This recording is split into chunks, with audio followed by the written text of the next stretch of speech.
Hello everybody, how are you all doing? Welcome back to Man City Unplugged, your very own Man City fan channel. Something Klopp has said yesterday in his press conference, it's just almost being picked up by everyone in the social media. It's been picked up by many of the media outlets, and everyone is just coming down on City as if we have done something wrong. By the way, what Klopp has said is that it is almost unsustainable. It is impossible to compete with City because they are so financially ahead and all of those things. And you know what people are telling on social media that Liverpool have been perfect. FSG has been almost perfect since Klopp began that domination thing in 2017 or so till now. And even at that level, they were just able to win one Premier League trophy and it's almost unsustainable. Some people are telling that it's almost uncompetitive to football and all of those things. I mean, that is so false. That is just a farce being spread around. That is because most of the fans, everyone around, know that they can't compete with City, just not on the financial front, but also on the field, also on every other aspect, every other footballing sense, business sense, everything. And so that is why they're making this kind of an admission. I mean, before I go into what I think about this, let us just go and look at 2008 when City were taken over, right? And let us examine what these people are telling, and why is it so farcical, why is it so false. 2008 City were taken over, and we were almost down in depth. We were almost close to bankruptcy, right? At that time, who were the big clubs in England? Big clubs in the sense of the financial cloud and all of those things. United were really strong financially. Chelsea were upcoming really strong financially. Arsenal, a bit of a stadium, this thing, but still they were sort of a major power, but a power that was waning at that point of time around about 2008. So these three were almost those financial cloud clubs, right? So when City were taken over, was it a level playing field? Was it a level playing field with your Uniteds, with your Arsenals, even Liverpool, for example, then were financially better than City? Was it a level playing field? No, but then it was not unfair, right? It wasn't a level playing field at all in those days. More than now. Now the TV rights, everything have come on, and it's a bit of a more even playing field in terms of a Fulham, Nottingham Forest can, for example, go and get 14 players. They can afford a wage of 120, 150,000 pounds. 200,000 pounds with just ceiling guard. It's more of an even playing field now in terms of the TV rights money being distributed equally than it was in 2008, 2009, that time. But no one speaks about it then. No one speaks about it then that United were making football anti-competitive. No one does that. The one thing they say is we are earning our own money. Well, City have been earning their own money right now. You look at the revenue charts. City top in terms of the revenue charts this season. Last season we were second. We're just building up that revenue things. Right now, this transfer window, for example, it's almost that we are break even, and I think we have made a positive net spend this transfer window. We are on the very path to sustainability. But okay, 2008, it wasn't a level playing field then. Like I was saying, United and all were far, far above in the financial journey, right? So if City decided to grow organically from 2008, do you think, will any sane person think that City can catch up to United? No, right? Well, people have the argument that the real way, how football clubs should be built is you develop players in the academy, grow organically, and get there. Let us, for example, City have taken that route, grow organically, develop players in the academy. Why wouldn't United snatch away the players in the academy? That's what they were doing since that era, right? Wherever there were good players in the academy or upcoming players who were playing well for other clubs, United were taking all of them, especially United, even Arsenal as well, but mostly United. So if City went down that organic path, then United would take away, for example, United, Arsenal, Liverpool should take away all our kids because growing organically, we can't compete for the title. At least then, we couldn't have competed for the Champions League trophy and all of those things. So United would take away your place, and always, you were always two steps ahead and three steps behind. That would have been the case. So growing organically back then in 2008 when the club was taken over was not the answer to the issues, was not the answer to make your club the best club in the world. That is because your rivals would snatch away all your young players and all of those things. Even your best coaching staff as well. For example, just imagine a good coach comes in. Graham Potter, what is happening to Brighton now? Brighton have been doing very well, financially they're really spending in a sustainable manner. Graham Potter has been taken away. Bissouma, the best player, has been taken away. Maupe, a good player there, has been taken away. So in that sense, how many years do you think that Brighton doing this can compete for the title? How many years do you think it will take Brighton to get into the top four right now? It's almost an impossible thing in the next 5-10 years, right? Brighton getting into the top four, competing for the title, and all of the stuff like that. So City, when in that critical stage back then in 2008, the dream of the owner was to make the club best in the world. How do you do that? The dream of the owner was to develop world class infrastructure, to develop an academy system that would just churn out great players season after season. How do you do that?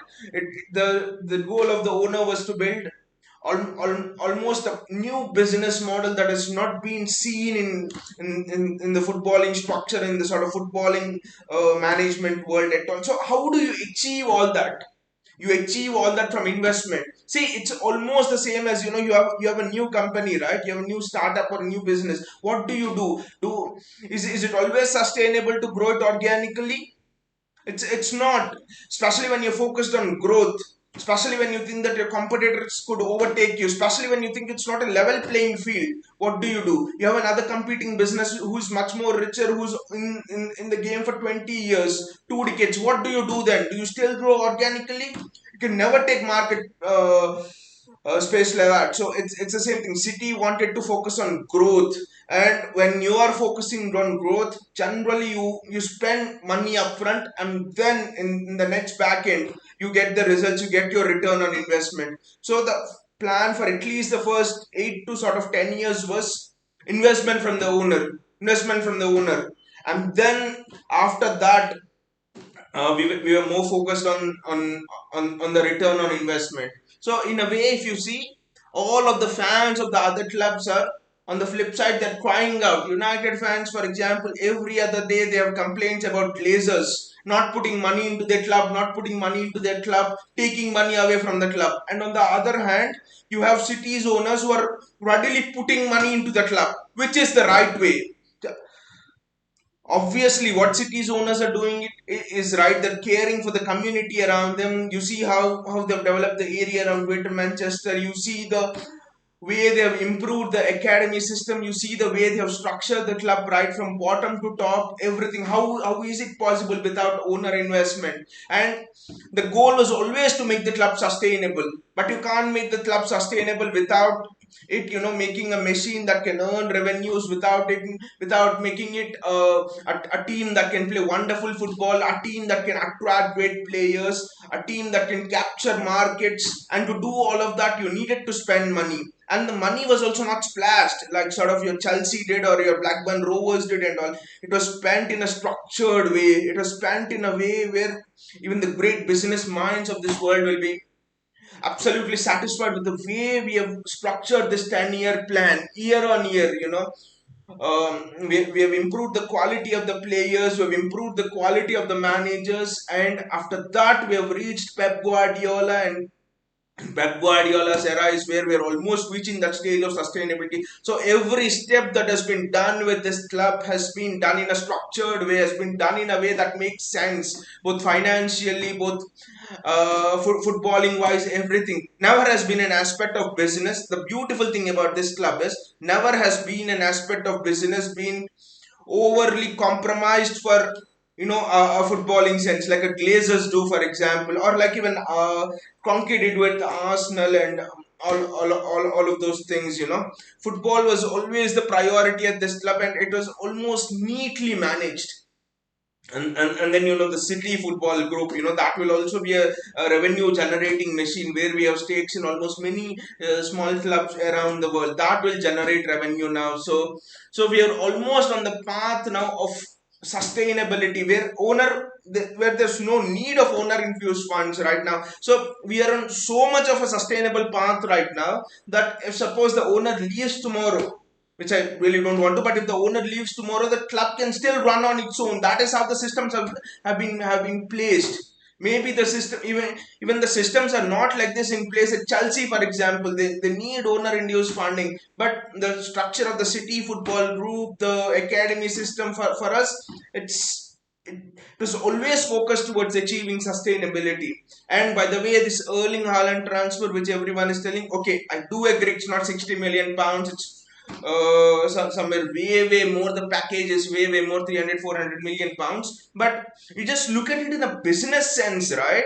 In a business sense, for example, that was an investment on Haaland, and the investment is almost paid off. Look at the sponsors that Haaland is bringing in. Look at the David Ornstein in the Athletic was saying how shirt sales have almost tripled, become four times due to especially Haaland's this thing, due to Haaland's charisma. Whenever Haaland has come, he has said the reach of the City brand has improved due to Haaland coming in. The sponsors have just a lot of more money is coming in due to sponsors. So the Haaland deal makes sense in a business way. The Haaland deal absolutely makes sense. See, there are good investments in business and bad investments in business, and just from a pure business point of view, City have recovered the investment, right? Then why are the other City are almost on the way? I mean, to recover the investment. There's no doubt. There will not be one person in the world who can doubt that Erling Haaland will not provide a return on his investment. He will provide double the return on his investment. Even from a footballing sense, he's providing huge. He's already provided a return on the investment. He has made the team better, which many people thought can not be improved. This is one of the best teams in the world even last season. So Haaland has already done that. So on multiple levels, this Haaland deal makes sense, and yet people are telling, Klopp is telling, how can City just go there and buy Erling Haaland? Well, Klopp, if you just stop there and think, every club I mean, at least the top clubs in the English Premier League, your Real Madrid, maybe even Barcelona, I don't know the financial state, but all of the top clubs in the EPL and everywhere around the world had the financial this thing to sign Erling Haaland. It's not that Liverpool couldn't sign Erling Haaland. They could. They had the financial power. I don't agree that they couldn't spend this much on Erling Haaland. That's absolute nonsense. FSG had the financial clout to sign Erling Haaland.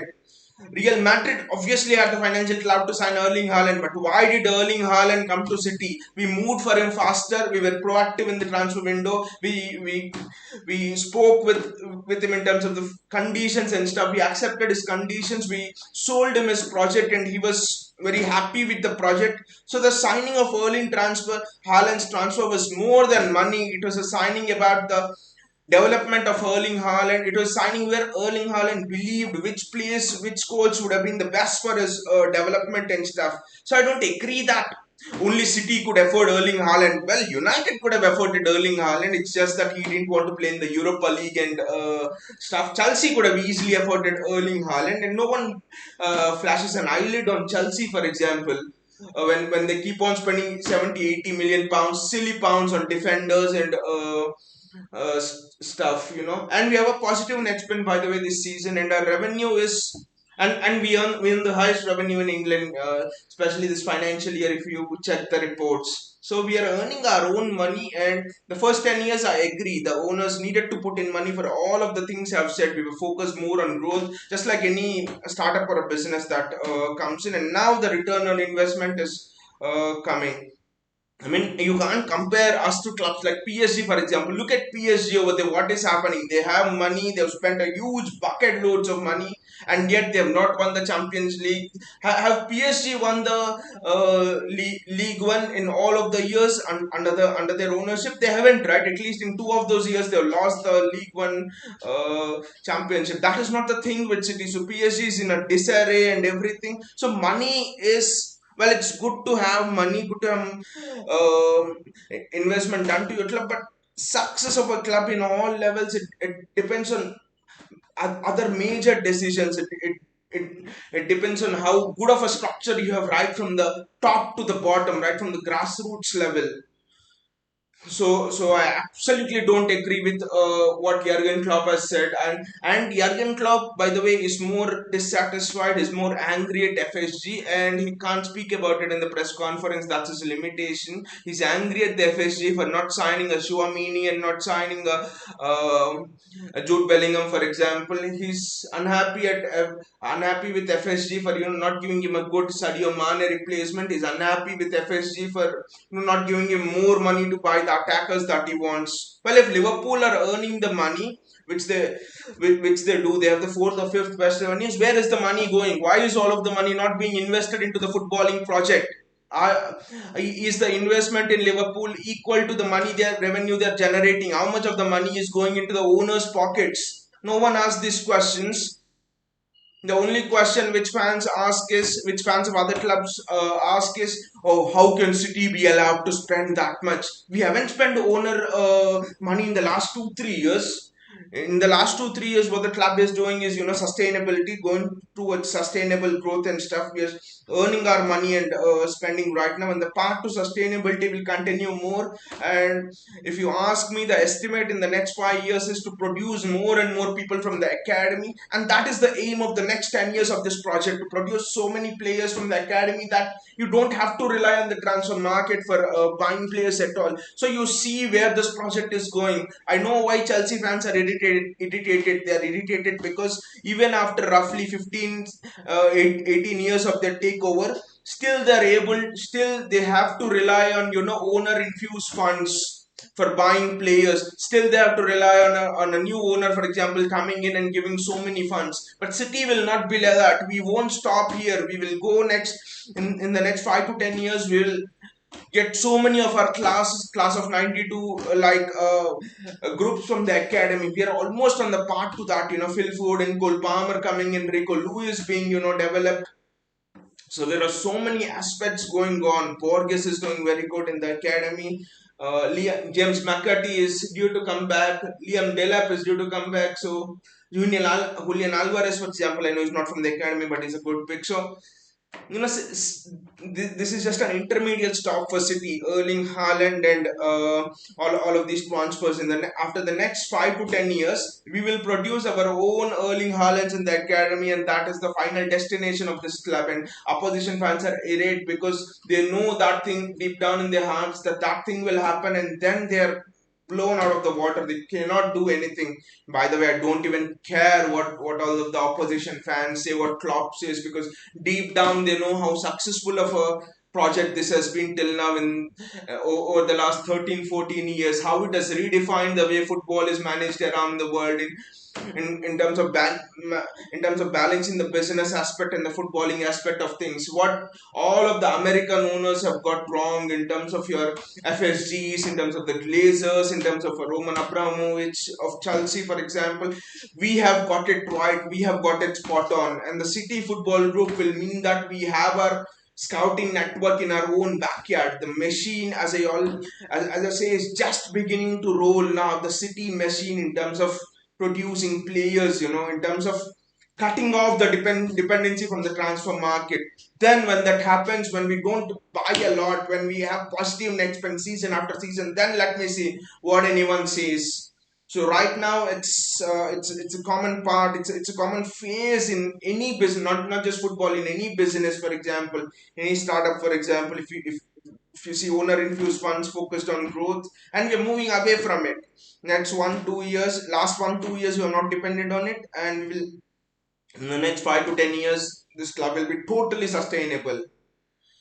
So I really hope that you have enjoyed the video. If you have enjoyed the video, please click on the like button and the bell icon and the subscribe button so that you get notified whenever we come up with new videos. And do join us for the watch along tonight for the Liverpool City match at Anfield. That will be very, very interesting, especially after the comments that Klopp has made. And I think it's absolute farce, it's absolute nonsense, because it's not realizing the bigger picture where this business, where City as a football club is going towards. What is the end goal? And in the intermediate, if you look at it, it will look as if It's a bit messy. It will look as if we are making football anti-competitive and all of that, but that's nonsense. The aim is something else. The aim is to overtake La Masia. The aim is to be financially sustainable. So in front of the bigger goals, people will in the middle will say things. Just don't bother about it, because as City fans, we know what the truth is and what the vision of this club is, and how many clubs in this footballing league, in the EPL for example, have that sort of a broader vision. Every owner of every bloody owner wants just dividends for this year, and we are glad that City's owners want a 10-year vision and not just to pocket dividends every year from the club. So we just should be proud to have good ownership like that, who care about football more than anything else, which by the way none of the other clubs have. Anyway guys, see you all and take care.